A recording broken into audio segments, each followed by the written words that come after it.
Thanks, Lynn.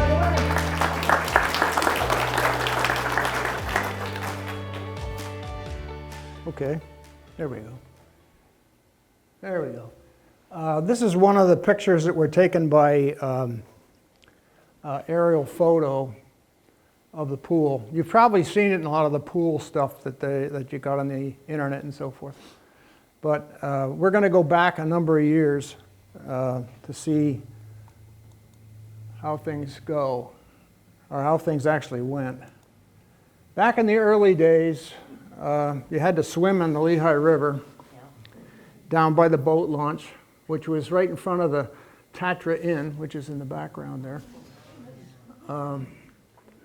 That's one of a couple of pictures. I only have 2 pictures of this area, which is surprising, but there's a lot of other things that I have.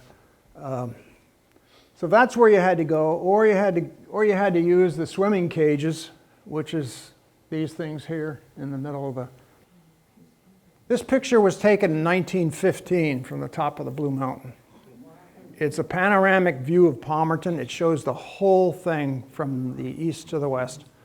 And what you can do with this, because of the type of photograph it is you can blow it up. This is blown up at quite a magnification. But they're right here, and they look something like this. This is a mock-up that was in the Historical Society. I'm not sure it's still there or not. It is? Okay. Well, I'm not sure how it operated. I'm sure there's probably a description there, but from what I gather, you swam in these 3 cages, and they lower them into the water at whatever level, and you were captured. You couldn't, you wouldn't float away. And the interesting thing is, if you look at where that location was, it was above where the sewer plant would have come out. So that's a good thing. Anyway, Kunkel's Grove was the other one probably people are familiar with around here. And I'm not sure if the zinc company owned it or who owned it, but I'm not exactly sure where the location was either. But it required frequent clean out because it was part of the Aquashikla Creek. And the water levels would become low during the summertime because the Aquashikla Creek goes down. Poor water quality was definitely a problem. And it was destroyed by flooding in July 9th, 1945, 2 years before the pool actually opened. So it was kind of interesting that it made it that long. But these are some early pictures. This was probably one you're familiar with. If you've looked out on the internet, you've seen them, and you've seen it other places. But you can see that a lot of the things that went on there you wouldn't see today in a pool. But kids had a good time there. And here's all the kids across the bridge that was in the middle of it. The Palmerton Board of Trade in 1940s, actually before that, probably back in the 30s and the 40s, but they were starting the ball rolling to make sure you got a pool in this town. And due to their foresight, we have the facility we have now, but not without a lot of turmoil. The location, they needed a location for it, they needed to buy land. They decided they wanted at least 20 acres. They wanted to put a pool in. They didn't know what size pool, they didn't know how to make it, what make it out of concrete, make it out of, poured in one. They needed a water supply. They wanted to make sure there was adequate water, and they wanted to make sure that it was pure and clean. They needed adequate parking facilities. I know that a lot of the things out at Kunkel's Grove, they had a lot of cars out there, and they were just along the road, wherever. It was just a mess. They needed to know how much it was going to cost, and they needed to know how they were going to finance it. Because a lot of people in the early days used the WPA, which was part of the war effort between the First War and the Second World War, to finance this. There was loans available. And of course they needed to know how they were going to operate it. One of the first places they looked was actually in town. If you look here, I don't know whether you can all see it, but Out here, this is the area out west, east of 8th Street in Palmerton. And down here is Franklin Avenue. This is the upper border and Aquashikla Creek. That is the first place they looked at. It was called the Boyer Tract at the time. It had approximately 20 acres in it, and there were no houses there. Today, I actually live in one of the houses that's in that tract, so I'm glad it isn't there. I might be at 10.5 feet by now, I don't know. But anyway, this was the tract they looked at, and they were exploring buying it or having the borough buy it because the PMPA doesn't own any land. They lease whatever is used. But the Boyer Tract was hot on the number to go, and they were like going to put an option out on it. And they went to the borough, and the borough was ready to do it. But in the meantime, a person who happened to be on the board with them at the time, on the recreation board, put an option out on it for himself for a piece of property to build a house on. So that kind of took it off the market for a while. The final Recreation Committee report was issued in December.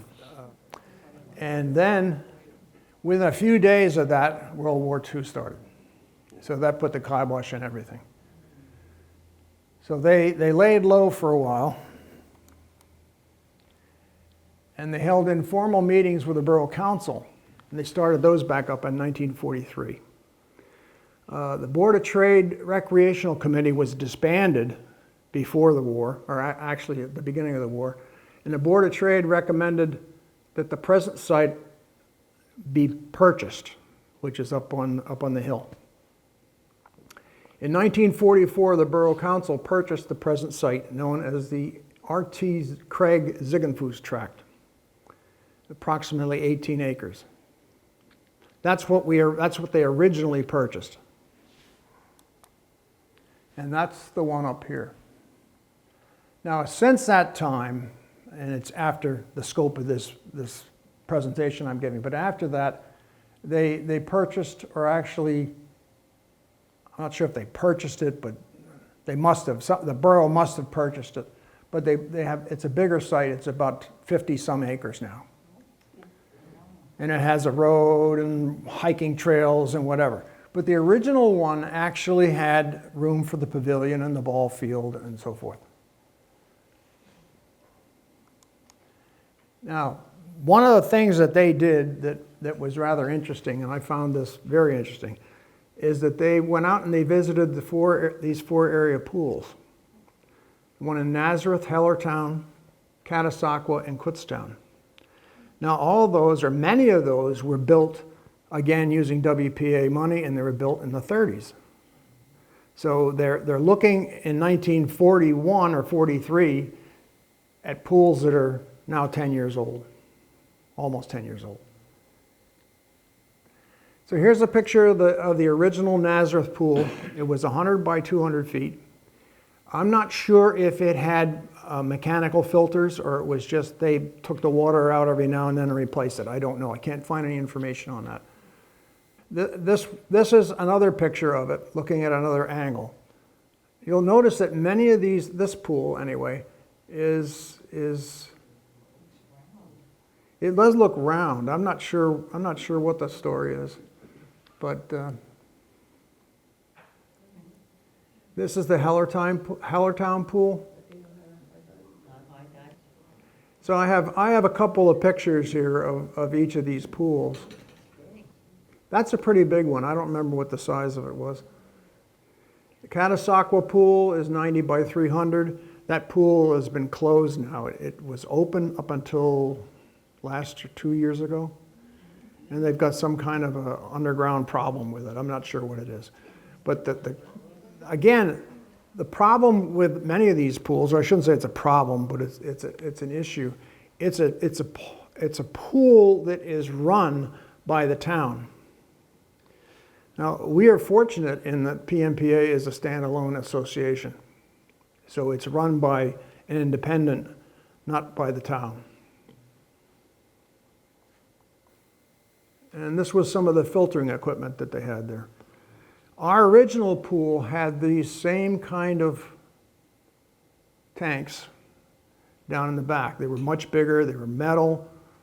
There's 4 of them down there, and they were, I think they're called Roberts filters because of the design. And a lot of the equipment and so forth that was used in the pool was procured through the zinc company. So we're rather fortunate to be able to have somebody like that around, because they researched a lot. A lot of the stuff that came out of this, the pools, had to do with the fact that they had an engineering department that they spent 5 months doing engineering on this pool. And they didn't charge us a cent. Here's the Kutztown pool. Now this one reminds me of a lake out in the middle of the country. I think that might have been what it was. I'm not sure if it had any filtration to it. I don't have any idea at all. But you can see the cars, you know, the old cars here.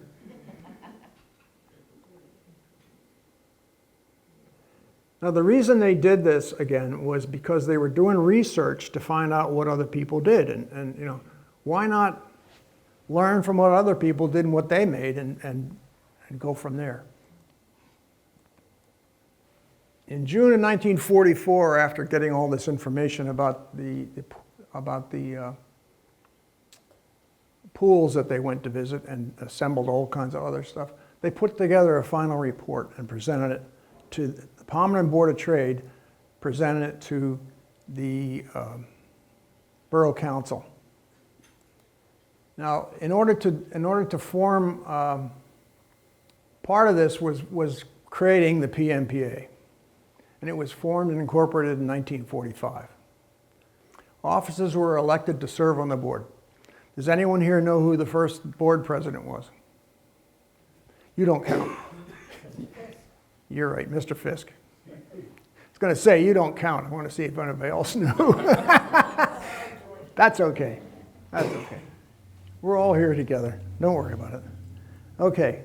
There are a number of other people on the board. Ira Blyler happened to be secretary for that. And Ira Blyler put together copious notes that I was able to use to put together this presentation.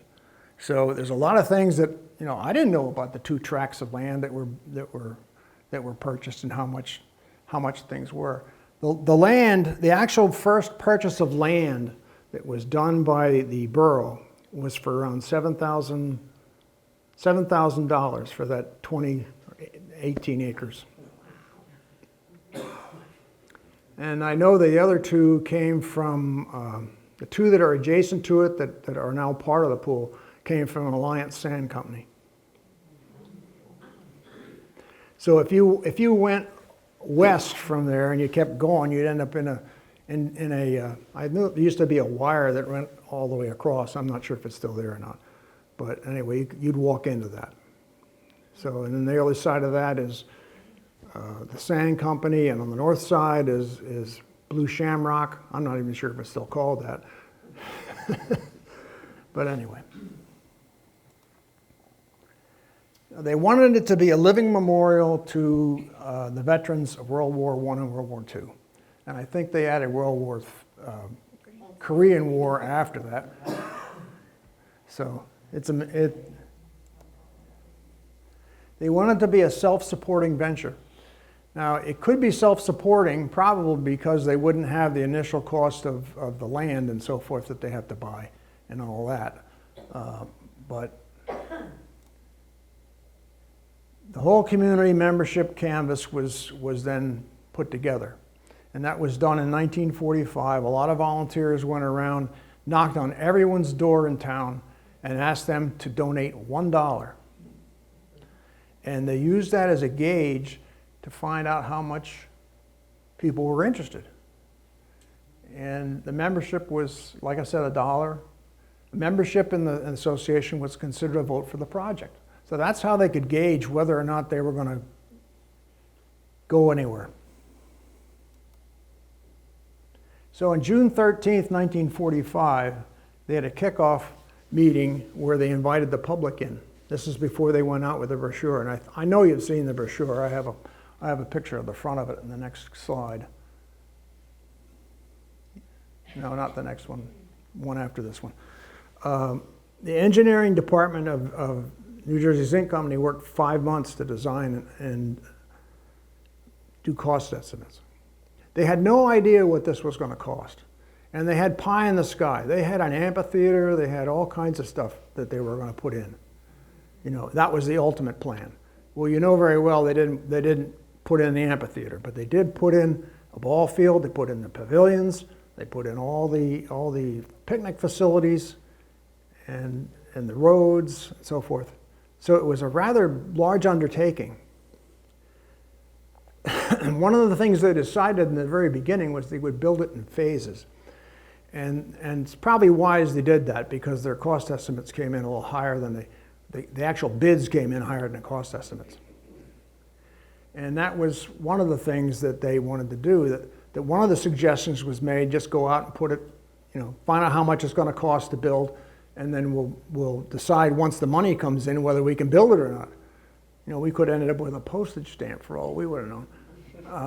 Initial phase, be construction of the pool, bathhouse, and ice skating rink. Well, the money that came in only allowed them to build the pool and the ice skating rink. Now, one of the things they wanted to be sure of was ice skating was really a big deal in those days. In the year between the closing of Kunkel's Grove and the opening of the pool, they actually flooded some areas in town on vacant lots to be able to allow kids to do ice skating. So now we don't do that anymore at the pool, or we haven't done it anymore at the pool. One of the reasons was the liability issue. It's quite different today. Okay, this was on the front of the brochure that they went around town when they knocked on your door. This is what they showed you, and it was rather elaborate. It was an elaborate thing to be done. But here's the original pool right here. Here's the ball field, and the pavilion. Here's the pavilion over here. So they were originally going to build 2 ball fields, one here, an amphitheater over here, and you know, all kinds of pavilions, and have parking. You know, out here's 3rd Street, and they had parking facilities and so forth. So this was what the initial plan was. So they went out and they solicited the money, and they got about $3,000 in contributions, which is a considerable amount of money in those days. Consider what it is today and what it was then.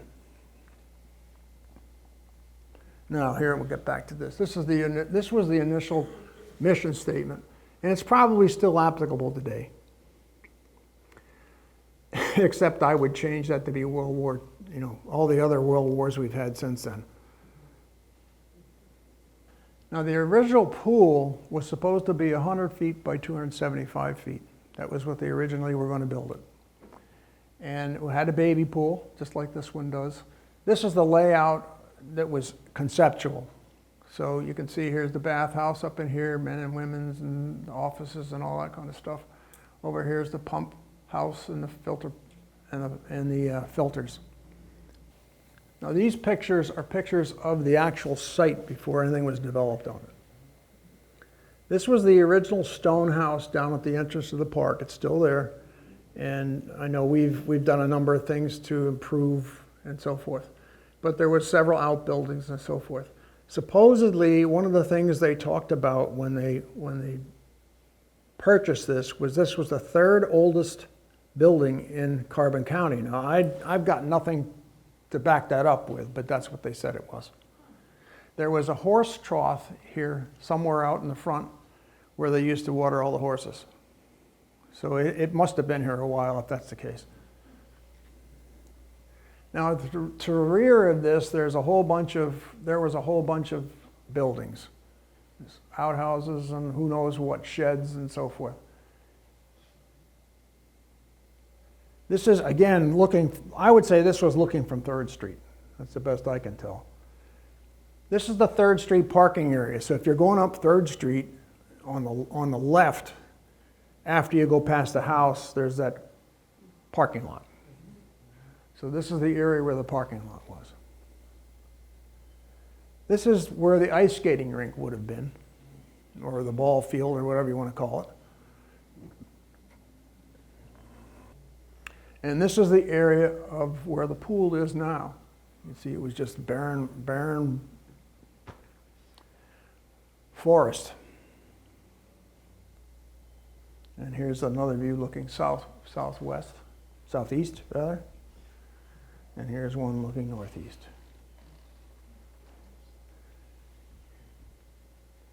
One of the things we had to, when we actually did build it, these are the only costs that I can actually come up with that were in the notes, so I don't know anything else other than that. It probably was a lot more than that, because you already know that I think they estimated it was going to be $150,000 for the pool and whatever else they wanted to do originally.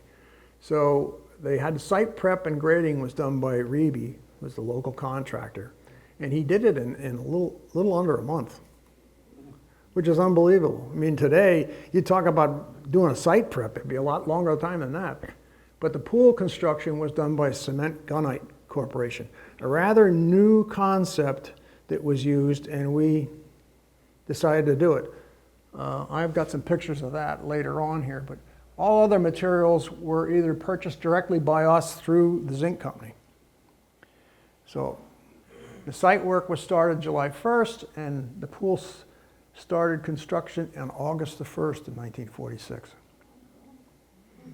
That was rather interesting. I mean, I've been in construction for years, and I never knew you could do that in a month. Can't get a permit. No, today, well, to be honest with you, you'd never build this pool today. No, right. Because this pool is built on a swamp. It was actually a swamp. This pool was designed with an under drain under it. And the reason I know it's actually there, it's a clay tile under drain under it. And it goes all the way up to 2 feet, all the way to 10 and a half. And they drain this down into a what would you call it? It's a little thing on the ground next to the pump house. And that captures that water, captures all kinds of water. So, but you'd never build it today. This was the early days of construction. You can see they hired all local labor to do this construction, except for the technical people who did the things like the actual shotgunning of the gun. I apologize for some of these pictures because they're not great. I mean, they're the only thing we have. I mean, they came out of the archives, that's what there is. But that's the 10.5 foot end of the pool. You can see here's the slope. And some people up here in the top just to give you perspective. And there's a long view. Here's where the baby pool was going to be, right here. Down here in this corner is the gunite equipment. In those days they did it with a big like cylindrical drum, and they dump it in and mix the concrete. And then the whole concept of gunite is it's high density and high velocity when they put it on. So that when you put it on, if you use it on your hand or you hit your hand with it, it would actually tear it off because it's so high pressure. But it's very high, and the whole idea is it embeds itself in the previous application so that it's all mixed the whole time. So when you put this down, you can't slow down, you have to keep going. It's like a continuous pour. So I don't know what they did when they stopped each day, but you can't do this in one day, I don't think. We'll see that later here. There, you can see on this side over here, I'm not quite sure what these are. They look like they might be a guide rail possibly. I'm not sure. There's the compressor. They have sand pile here. And they'd screen it. They put certain amount of rock in it. Not very high, not very big rock. It has to be very small rock because you can't go through the nozzle. Here's the guy putting down the gunite. And you notice that he has the two hoses. One's air coming up and the other one has got the cement mixture in it. And it comes out the end of that gun and it blows off into the area that it's going into. But if you notice here, down here, you see this looks like mesh. It is the reinforcing. Now the interesting thing about this pool was designed back in the 40s before they built them today. This is now, let's back up a second. This floor will only be about 2 to 2.5 inches thick. And that's what's in the present pool now, 2.5 inches of gunite. And when we did some repairs 3 years ago, we dug up that area in the middle where it cracked in half. And when we took out the mesh, it looked as clean as the day it went in there. It had absolutely no rust on it. It was unbelievable. But they had to, the reason that you can't repair what we tried to repair is, number one, it's too thin. If it was thicker, you could get it to adhere. So we learned a lesson. And so did the gunite people. They thought for sure they could get it to work, but it wouldn't work. So we did the best we could. So anyway, back here's the sand pile, and over here, you know, this was a continuous operation. They'd run in here and they'd run out this stuff. I wouldn't really be doing it. I'll tell you, I saw the guys doing the one that they did do. This is the end product that they end up with. You see all the walls and everything are done. The baby pool is done. They had to then paint it with masonry paint. So they had the guys come up and paint it from Allentown, from the gunite people. Then in 1947, before we had the opening, they had the people come out from town and they actually planted trees. They had a tree planting party. I don't know where they actually went, but you can see them working here. Because it was going to be dedicated on the 30th, so it had to be before that. And here you can see them doing some grading, because there was a lot of land that they used for the lawn, for the bathing area, you know, the sunbathing area. So that all had to be. That'd be quite a job. So in 1947, it actually opened, and here's some pictures of the actual opening. You've probably seen these before. Here's the old slide, baby pool, the main pool over in here, and here's the whole overshot. Now, as I said earlier, they built what they could afford at the time, because they didn't build a bathhouse at that time. And here's some early pictures of some of the things that went on. Now, one of the things that they were doing was, besides the swimming pool, was the fact that they had other activities up there. They had a model airplane club up there for a while.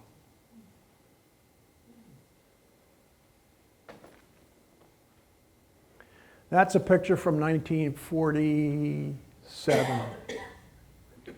So that's before you can see over here, you don't have lawn. Here's some facts about the pool as we know them today. The final dimensions were 90 by 225, holds about 750,000 gallons of water. The original cost estimate was $150,000.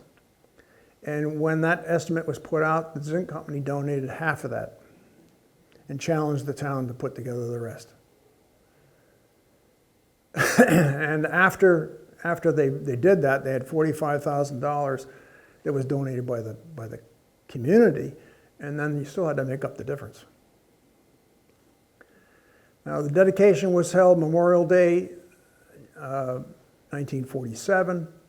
Peak attendance was 1,200 people in July of 1947. And we had a peak in 2021 of 806. Paid admissions were 11,524 in 1947, and the highest we had in 2021 was 8,000. So you look at it and you think, gosh, people don't realize what a gem we have. I mean, we really do have a gem. But again, look at today. My next door neighbor has a swimming pool in, the next door neighbor to him has a swimming pool, the next door neighbor to him doesn't have a pool, but probably wishes he did, but maybe uses the other pools, I don't know. But anyway, that's the way it is today. I mean, you just don't find them. But you'd never build a facility like this today. The bathhouse was then constructed in 1948. And the initial construction resulted in the pool only. Final drawings and specs for the bathhouse were being completed in 1948. And while no bids were received, they estimated the cost to be between $10,000 and $15,000. And New Jersey Zinc Company came through again. They gave us half of it. And then they went out and they tried to campaign. They did campaign by voice and by sending out brochures and so forth. And they said that, excuse me, extra dollar or two in with your annual dues would help pay for it. So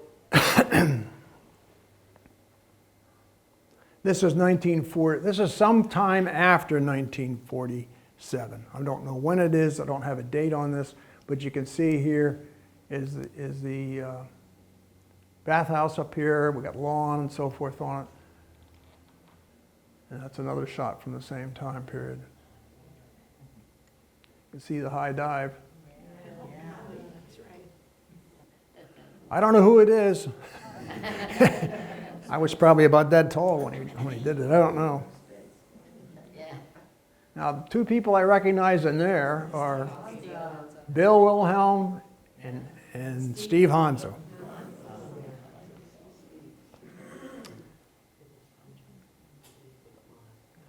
One of the things I didn't mention earlier was many of the pools that they went out and visited, they were trying to decide what they were going to do and how they were going to pay for them, how they would pay for them. And what they did at that time was they based it on a fact of selling refreshments. Well, today you wouldn't begin to pay for it with refreshments. If you charged what you needed to charge for refreshments, you wouldn't have anybody coming to your pool because it would cost too much money. But that was what they did then. Because wages were like 25 cents an hour for a lifeguard with training. Never happened. Okay. That's another view of the pool we had taken by the aerial drone. Anybody have any questions that I might be able to answer? I can't think of the gentleman's name that came up there. I keep thinking, but I'm probably wrong on what it was. But he came up and he took pictures. He came up and took pictures while we were painting it. I got pictures of those. Yes, sir. Now, is the pool on the old stone house? Is that part of the property? Yes. The stone house is out. You go out this way. And you go out the entrance, out to the very beginning where that stone thing is. The monument out is out front. And the stone house is out there. Yeah, Arlie Leichel used to be the caretaker. He lived in half of the house, and I guess we rented the other half out.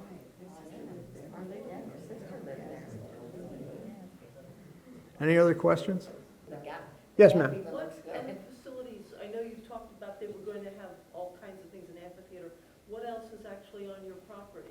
On the property right now is the bathhouse, the pool, the walking trails go through the back. Pavilions over in the picnic grove over there. There were actually 3 wells, as far as I know, there were 3 wells drilled on the property for water. 2 of them ended up being rank, and the other one we're still using. So it's a rather deep well, and it's still producing. So. That's it. You're welcome.